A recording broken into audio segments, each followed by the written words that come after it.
कई बार आपके सींग पॉलिटिशियन से भी जी जी जी।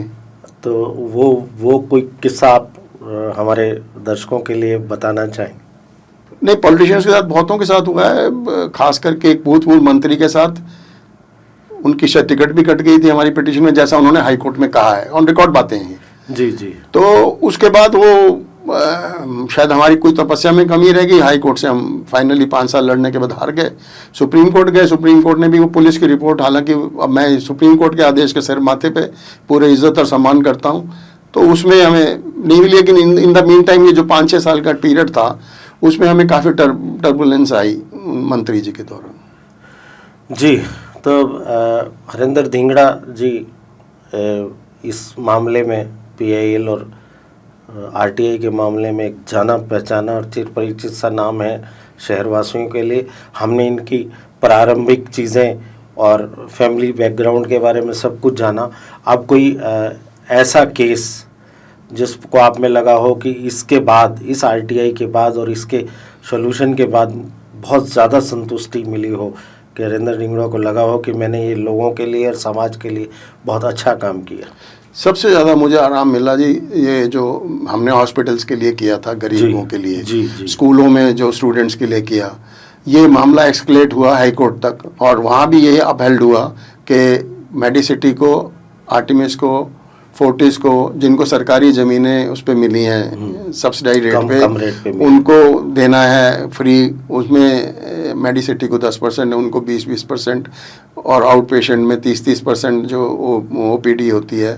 तो ये बहुत संतुष्टि थी जी, जो बंदे 8-10 हज़ार रुपये कमा रहे थे वो भी मेडिसिटी में इलाज करा पाते। हालांकि इतनी सफलता हमें कानूनन तो मिल गई, लेकिन लोग जाने से इसलिए डरते हैं कि वो लोग बड़े बड़े हॉस्पिटल्स देख के, शायद कुछ लोग, जो एक मजदूर आदमी है 15-20 हज़ार रुपये कमा रहा है महीने का, वो अगर उस पर 12 हज़ार का टेस्ट ही लिख दिया जाए तो वो बेचारा क्या करेगा। हमने फिर वो लड़ाई भी लड़ी कि टेस्ट भी जो हैं वो सरकारी उस पर होने चाहिए। तो मुझे उसमें बहुत सुखद अनुभव हुआ था।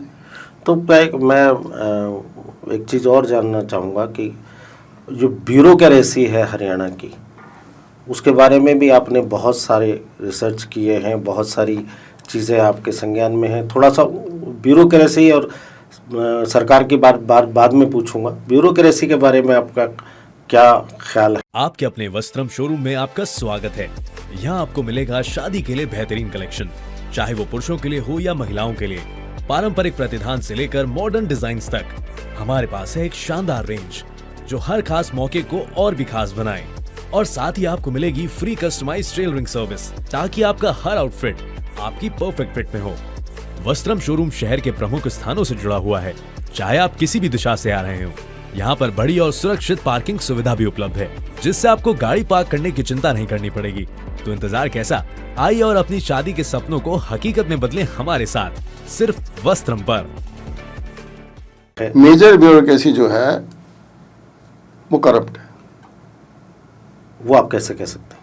मेरे पास प्रूफ है जी। मैं इनकी जो प्रॉपर्टीज़ हैं वो ली, चाहे उन्होंने बेनामी कर रखी हैं, अब वो सब चीज़ें हैं मेरे पास, जिसको मैं एक प्रॉपर PIL के थ्रू आ रहा हूँ और सबकी जांच के लिए मांग रहा हूँ। करप्ट हैं, बेसिकली करप्ट हैं। जो आदमी नौकरी लगता है, आता तो किसी और ब्याह पे है, तब उनके पास 4 कट्ठे ज़मीन नहीं होती, चाहे बिहार हो, चाहे UP हो, चाहे कहीं हो जी, और अब वो पता नहीं क्या क्या बना लेते हैं जी, मतलब हजारों गुना, लाखों गुना। तो ऐसे कितने ब्यूरोक्रेट्स हैं, कितने IPS और कितने IS? देखिए जी, मुझे तो मेजॉरिटी ही ये लगती है जी। नंबर तो मैं अभी आपको, क्योंकि ये मैटर मेरे PIL का है, अगर मैं पहले ही उसमें वो करूँगा, और बहुत जल्दी, ज़्यादा दूर की बात नहीं है, 2-3 महीने में सारे, और मैं मेरे डाटा जो है ना जी, वो RTI से हैं जी। नूरा साहब, मैं कोई हवा में बात नहीं करता हूँ जी। RTI में भी जो DOPT पे ब्यूरोक्रेट्स ने डाली हुई है अपनी इनकम एसेट्स की, मैं उसी को मान रहा हूँ। मैं इनके द्वारा दी गई सूचना ही मान रहा हूँ।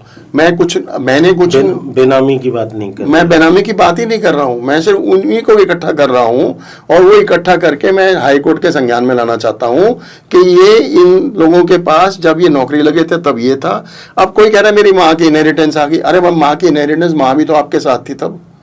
उसकी प्रॉपर्टी क्यों नहीं आपने होमवर्क करी? कोई कह रहा है जी मेरे भाई ने अमेरिका से पैसे भेज दिए, कोई कह रहा है मेरा ऑस्ट्रेलिया में बच्चा पढ़ता वो पैसे भेज रहा है। तो भैया जब वो पढ़ने गया तो वो खर्चे कहाँ से हुए? वो सारी बातें तो जवाबदेही की है ना। So let Supreme Court appoint है, हम तो रिटायर्ड जज से कह रहे हैं या सीबीआई इंक्वायरी करे, जो भी सुप्रीम कोर्ट समझे। हम बहुत जल्दी 2-3 महीनों में, धवल साहब इसमें बहुत ज्यादा मेहनत और कोई रॉकेट साइंस की जरूरत नहीं है। डीओपीटी ओपन साइट है, हर अफसर ने अपनी अपनी वो दी हुई है, संपत्ति का ब्यौरा दे रखा, सबने दे रखा। उस संपत्ति को आप मैं ना तो मार्केट रेट लेना चाहता हूँ, ना मैं वो जो रेट जिन पे उन्होंने दिए हैं, मैं सर्कल रेट लेना चाहता हूँ, क्योंकि यही अफसर कहते हैं सर्कल रेट पर रजिस्ट्री होनी चाहिए जी। तो सर्कल रेट लेने से ये सैकड़ों करोड़ रुपए हो जाते हैं जी। तो फिर ये क्यों, कैसे आए? अब इस चीज को पर पर्सन बोलना थोड़ा सा ठीक नहीं होगा, क्योंकि उसकी फिर बदनामी हो जाती है जी। जब तक हम पूरा हाई कोर्ट में ले आए, let High Court order an inquiry, inquiry में हम अपने साक्ष्य देने को तैयार हैं सारे। और हम तो, हमारी तो कोई बात झुठलाने वाली है ही नहीं, हमारा सब कुछ ऑन रिकॉर्ड है। हमने डीओपीटी से जो उसके साइट से लिए हैं, उस साइट को हमने सर्टिफाई करवाया है, हमने सावधानी बरती है। हम डीओपीटी के अफसरों के पास गए, अंडर सेक्रेटरी के पास जी, अंडर आरटीआई, कि जी हमें जो आपने छापा है, उन्होंने कहा जी लिंक हमारा है, इसमें क्या सर्टिफिकेशन चाहिए? हमने फिर भी सर्टिफिकेशन मांगा है, उस सर्टिफिकेशन की देरी है, वो जैसे ही आया, आज कल परसों तरसों जब भी आएगा, बहुत जल्दी आ सकता है, 2-3 महीने में हम पीएल डाल देंगे। पीएल डाल देंगे जी जी।